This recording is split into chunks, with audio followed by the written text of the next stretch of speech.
I don't plan on relying on someone who hasn't even gotten married past 30, acting all high and mighty with that chump change. I couldn't help but be shocked by the first words directed at me from the woman who was supposed to become my sister in law. My brother, with an even more malicious grin, turned to me. Sis, just go home already. Please don't forget to leave your gift, though.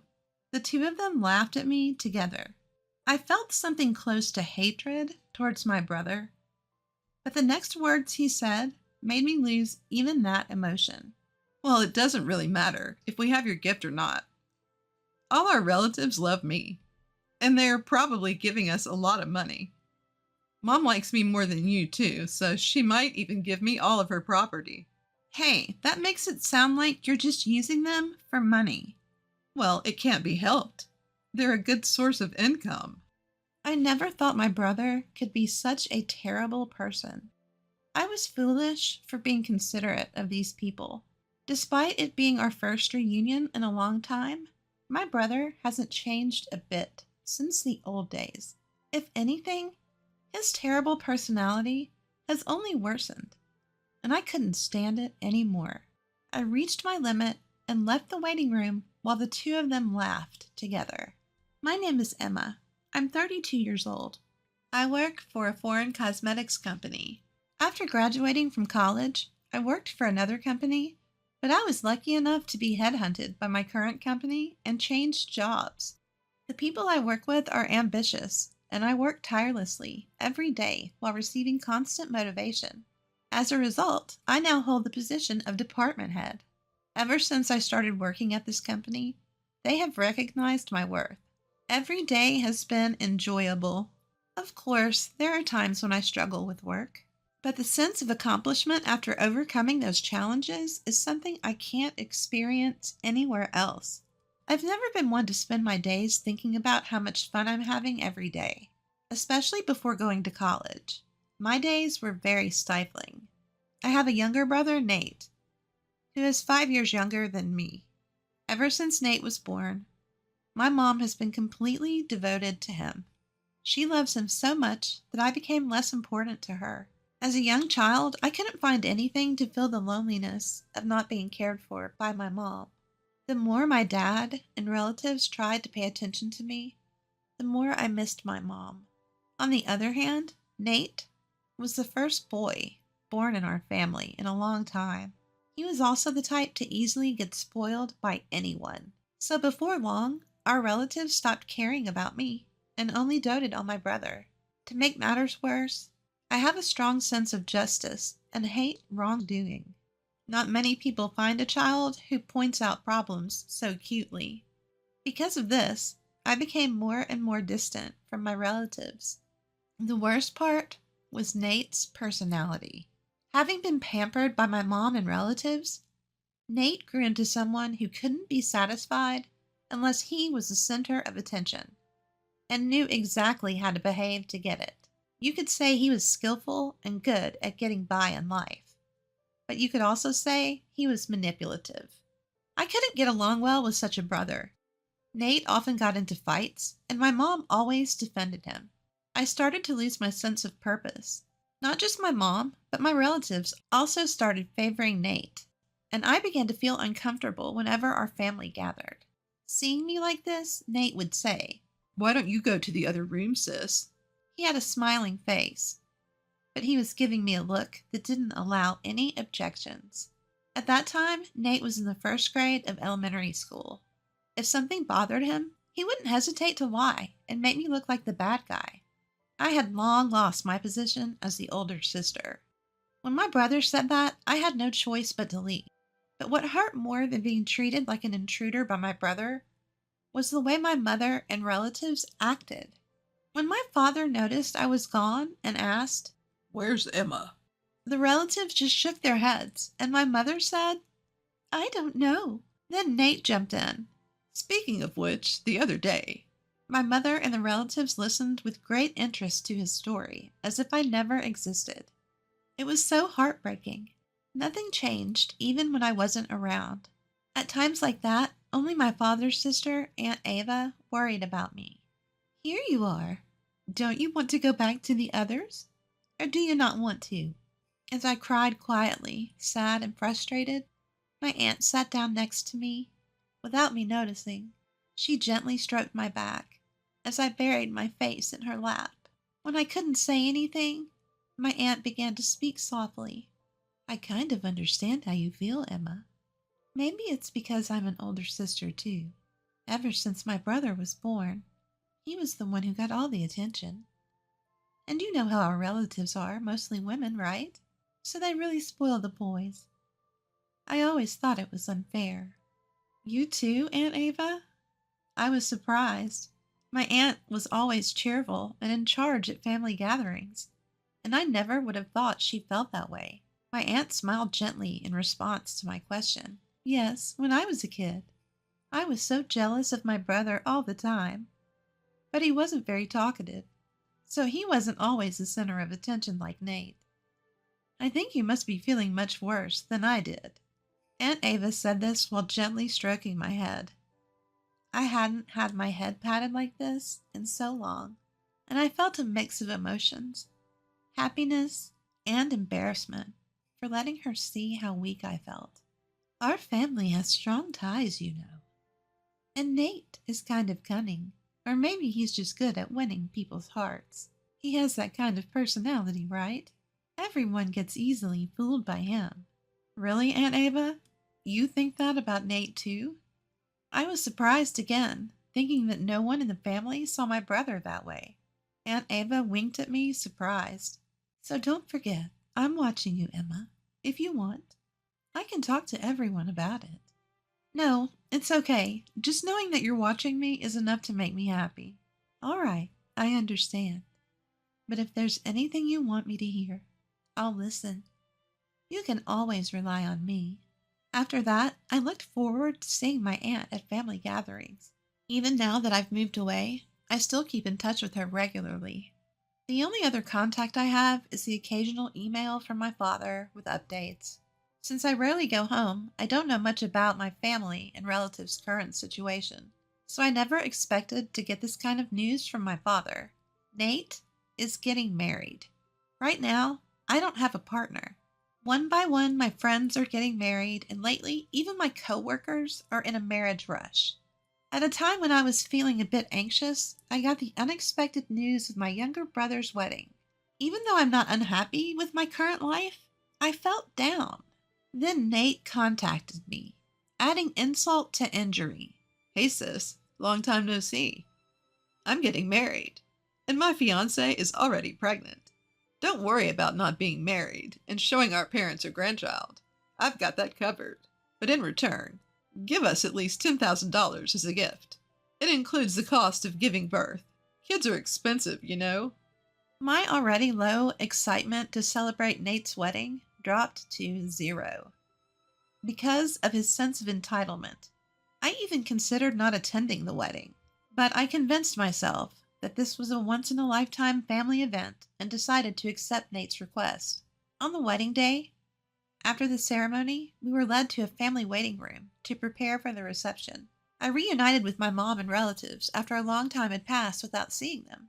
Of course, the topic was all about Nate. I tried to accept it since he was the star of the day, but my past memories kept coming back. That day, the gloomy, cloudy sky seemed like it would rain any moment, and my mood got darker and darker.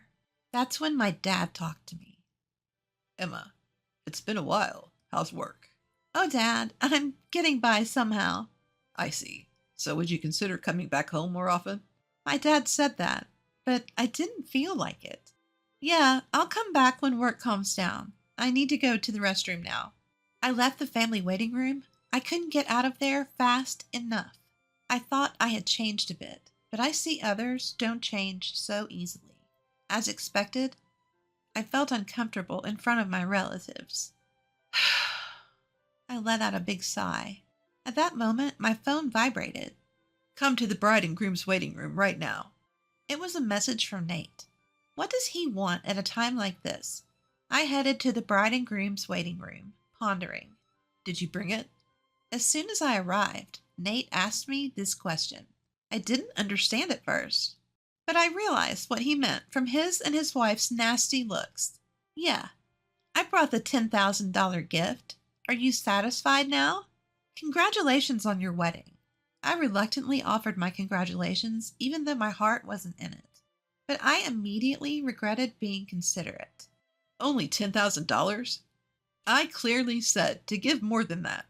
Isn't it common courtesy to give more than the requested amount? You're as clueless as ever, sis. Wait a minute. Isn't $10,000 already a generous amount? I gave it because you said the baby was coming.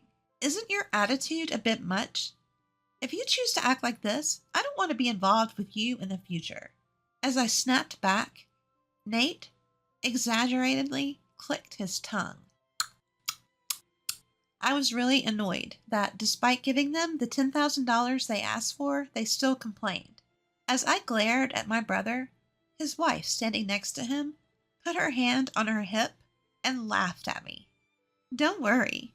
We don't plan on relying on someone who's still unmarried in her 30s and acting so high and mighty for such a small amount of money. I couldn't help but be shocked by the first words directed at me by the woman who was supposed to be my sister-in-law. Nate also gave me a malicious grin. Yeah, just take your gift and leave. Make sure you leave the gift money. The two of them laughed at me together. I felt a strong hatred for my brother and his wife, but Nate's next words made me lose that feeling. Well, even without your gift, we'll be fine. All our relatives love me. I'm sure they gave us a lot of money. Mom likes me more than you, too. She might even give me her entire fortune. Wait, that makes it sound like you're just using them for money. Well, it's true. That's why we invited fewer friends and more relatives. I never thought my brother could be such a terrible person. I couldn't help but be shocked by Nate and his wife, who seemed to find it amusing that he viewed our relatives and even our mother like that. I was stupid for worrying about them. I was disgusted by my brother, who hadn't changed at all since we were kids and had only gotten worse. Unable to bear it any longer, I left the bride and groom's waiting room as they continued to laugh. Emma! As soon as I left the waiting room, I heard someone call my name. It was my Aunt Ava. Seeing my aunt, I couldn't help but let my feelings show. Auntie, I can't take it anymore. I'm leaving. When I said that, my aunt showed her anger. I heard what just happened. This is unforgivable. Everyone should know about it. But it's true that everyone likes Nate, right? If I say something, I'm sure no one will believe me. It's not like he's forcing our relatives to give them money, so it's just a matter of me putting up with it. It's fine. I don't think I'll ever see them again anyway. Apparently, my aunt had been worried about me looking uncomfortable in the relatives' waiting room and followed me when I left. After she had heard my conversation with Nate and his wife, my aunt suggested telling everyone. But after seeing the two of them laughing and looking down on our entire family and relatives, I had already given up. However, my aunt was filled with anger, contrary to how I felt. You don't have to put up with it anymore, Emma. I never thought Nate would go this far. There's still time. Let's confront them together and reveal everything. If anyone still supports Nate after that, then they can be their source of money or whatever else they want. Encouraged by my aunt's words, I decided to face the situation and returned to the family room with her. Surprisingly, my mother's brother, Uncle John, believed my story right away. Actually, there have been some bad rumors about him at the company. I didn't want to doubt my nephew, and I thought it was natural for the business to have some bad times. But after hearing Emma's story, it all makes sense. I guess I was only considered valuable as long as I was paying him. Uncle John runs a company, and Nate works there. It seems Nate has been taking advantage of his position as the president's nephew and doing whatever he pleases. Because Uncle John is the company's president, our relatives respect him. When he acknowledged my story, everyone started to believe me, one by one. There's no way Nate could be like that. My mother, who had been adamant until the end, gradually grew suspicious, not only because of me, but also because my aunt had talked about Nate. My mother, who had been asked for hundreds of thousands of dollars for wedding and childbirth expenses, seemed to have her doubts, and eventually accepted our story. My father, who seemed to have believed me from the beginning, was radiating with anger. At that moment, when all the relatives finally listened to me and my aunt, my father spoke up. I'm sorry for our son. We must have raised him wrong. Let's all go home today. He doesn't deserve to be celebrated. With those words from my father, my mother and all the relatives decided not to attend the wedding reception. My parents hurriedly left the family room to explain the situation to the other guests. As we waited at the shuttle bus stop, the people who were supposed to attend the wedding started to arrive. At the end of the crowd, I could see my parents. My father gave me a strong nod when he saw me. I'm sure all the guests had decided not to attend. Thank you for believing in me. I tried to convey that to my father, but as I approached him, he was yelling into his cell phone. Who would celebrate someone like you, who repays kindness with malice? The person on the phone must be Nate. It was the first time I had seen my father so openly angry. I heard from Aunt Ava. Nate, it seems you've been calling our family and relatives a bunch of gold diggers. How could you say that after all they've done for you? We have no intention of celebrating you anymore. We're going home today. My father hung up the phone and apologized to me for all the hard times I had gone through. As soon as we got on the bus, Nate called me. Emma and Aunt Ava turned everyone against us and spread rumors. Now nobody's left at the venue. I calmly responded to Nate, who was panicking and raising his voice. Your Aunt Ava heard you guys making fun of the family. She joined in the conversation, so everyone believed us. Can you stop saying I spread rumors? I just told the truth. It's the same thing. What are you going to do about it? And I don't know. We're already on the bus. Don't say that. Are all of them on the bus too? If so, please convince them to come back with you. At first, Nate was confident, but now his voice sounds like he's about to cry, realizing the situation is bad. But I didn't feel like forgiving him at all. You just want the gift money, don't you? That's not my intention. Either way, we're not coming back, so goodbye. I'll cut ties with you after this. Wait, sis. I heard my brother's desperate voice from the phone, but I hung up without caring. After that, cell phones started ringing, one after another on the bus. It must have been my brother and his wife calling, but no one answered the calls from someone who saw their family and relatives as cash cows. In the end, my brother and his wife couldn't get any gift money from the attendees, not just me, our parents and relatives.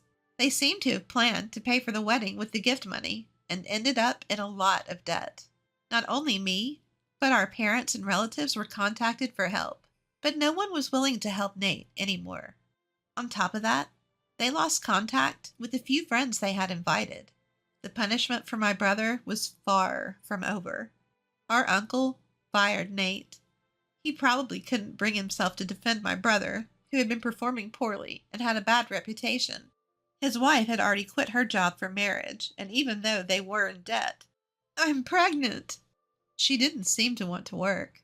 In the end, they had no money, constant fights, and decided to divorce before the baby was born. After giving birth, his wife tried to make money working at night, but her bad personality held her back, and she could barely pay off the debt. My brother couldn't find another job and got stuck in a cycle of borrowing more money to pay off his debts. He seemed to have come back home for help several times, but both our father and mother rejected him. On the other hand, I've been going back to my parents' house more often since Nate's wedding.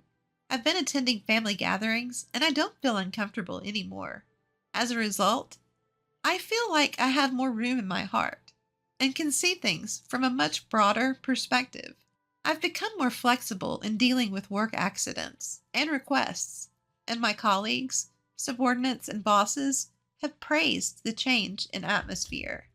And just the other day, I was invited to dinner by a salesperson from a company we've been dealing with for a while. I feel a little excited about the long-awaited signs of spring.